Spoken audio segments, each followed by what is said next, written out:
para orang tua jangan cuek terhadap anak-anaknya yang ABK, jangan dibiarkan karena mereka juga harus didampingi. Audio Jungle. Audio Jungle. Salam sejahtera. Pada kesempatan ini saya akan menyampaikan sedikit tentang anak berkebutuhan khusus dan bagaimana membelajarkan mereka untuk mata pelajaran bahasa Indonesia. Sebagaimana kita ketahui, ABK atau anak berkebutuhan khusus merupakan anak yang memang tidak sama dengan anak-anak tipikal. Ketidaksamaan yang ada pada mereka bisa berkaitan dengan fisik mereka, misalnya ABK tunanetra, ABK tunadaksa, kemudian ada juga ketidaksamaan dalam hal emosi atau psikis ya, mental, misalnya anak Down syndrome. Bagaimana kita tahu anak-anak Down syndrome dengan kondisi mental yang seperti itu, tentu saja anak-anak ABK sesuai dengan karakteristik masing-masing memerlukan penanganan yang berbeda, terutama dalam hal pembelajaran, misalnya mata pelajaran bahasa Indonesia. Sebagai contoh, autisme. Ini merupakan satu jenis ABK yang banyak juga disandang oleh anak di Indonesia. Tanpa terapi atau tanpa pendampingan untuk melatih mereka berbicara, dalam hal disebut juga terapi bicara, tentu kita tidak bisa berharap mereka bisa memperoleh bahasa secara alamiah. Mengapa? Karena memang pada anak autis terdapat hal yang tidak sesuai dengan fungsi yang sebenarnya, yaitu alat untuk memperoleh bahasa yang ada di otak mereka. Bagi anak autis, orang tua tidak boleh tinggal diam ketika pada usia anak seusia anak tipikal, terus mereka belum bisa berbicara. Jadi kita harus membawa anak ini ke pakar yang relevan. Dengan diagnosis yang tepat, bisa diketahui, dideteksi bahwa dia memang betul-betul penyandang autis. Nah, dalam hal ini tentu saja ada tindak lanjut setelah diketahui hasil diagnosis tersebut. Misalnya dibawa ke pusat terapi tertentu untuk anak ini belajar bukan hanya berkomunikasi, tetapi juga nanti di tempat terapi itu dia bisa belajar bersosialisasi, juga berperilaku. Karena semakin dini diketahui keautisannya dan semakin diadakan intervensi lebih cepat, pasti itu akan menolong anak ini dalam tumbuh kembang selanjutnya. Satu contoh misalnya ketika dia sudah didaftarkan di pusat terapi tersebut terapis akan mendiagnosis seberapa yang diperlukan untuk materi dia bisa berbicara atau berkomunikasi dalam dua arah.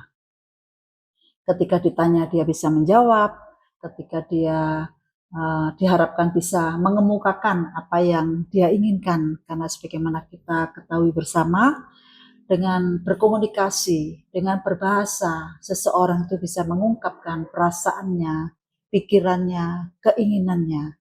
Karena tanpa itu, pasti dia akan menjadi pribadi yang sulit dipahami dan sulit memahami orang lain. Dengan demikian, terapi bicara bagi anak autis salah satunya adalah dilakukan sejak awal. Selain terapi-terapi yang lain ya, karena memang sangat kompleks penyebab autis pada seseorang. Nah, dengan diagnosis yang tepat dari pemilik pusat terapi atau orang yang ditugasi di situ, lalu jalanilah terapi tersebut dengan tekun, dan tentu saja bukan hanya pihak terapis dan pusat terapi yang berkepentingan bertanggung jawab secara penuh, orang tua itu juga tetap harus berperan serta.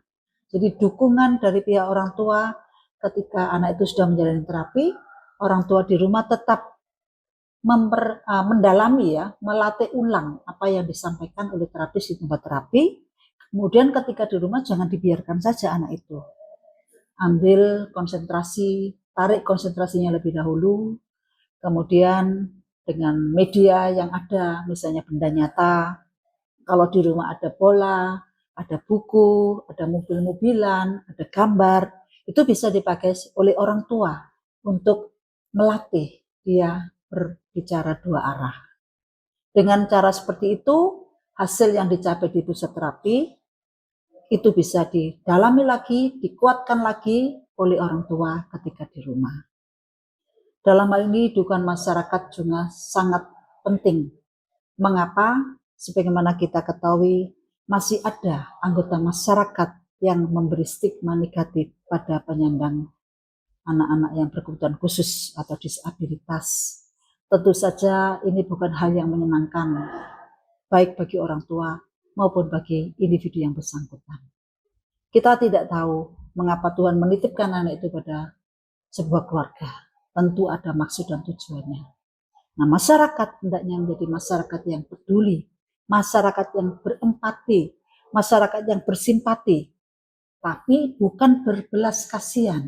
Karena ini beda ya, antara simpati, empati, peduli dengan belas kasihan itu sangat beda. Dengan empati, dengan simpati, saya yakin orang tua akan merasa didukung.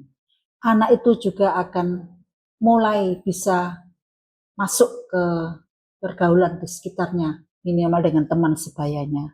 Nah, ketika misalnya anak tetangga, terus orang tuanya mempunyai stigma negatif terhadap ABK tertentu, tentu saja ini akan berpengaruh secara psikis pada anak yang bersangkutan juga kepada orang tuanya.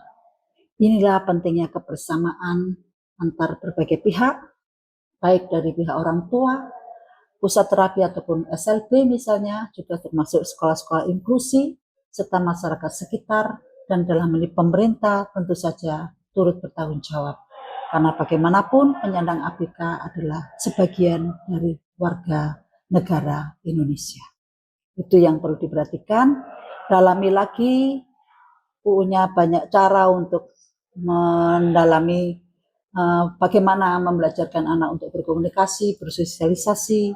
Para orang tua jangan cuek terhadap anak-anaknya yang ABK, jangan dibiarkan karena mereka juga harus didampingi.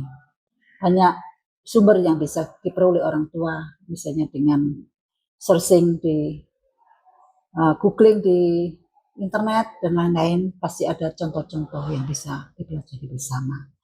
Berkomunikasi secara terbuka dengan terapis, dengan pihak sekolah, kalau anak itu sudah masuk di sekolah, dan sesama orang tua yang memiliki anak penyandang disabilitas, itu sangat menolong, baik secara psikis maupun dalam hal menangani, merawat anak-anak yang berkebutuhan khusus. Demikian yang bisa saya sampaikan, semoga hal yang singkat ini bermanfaat.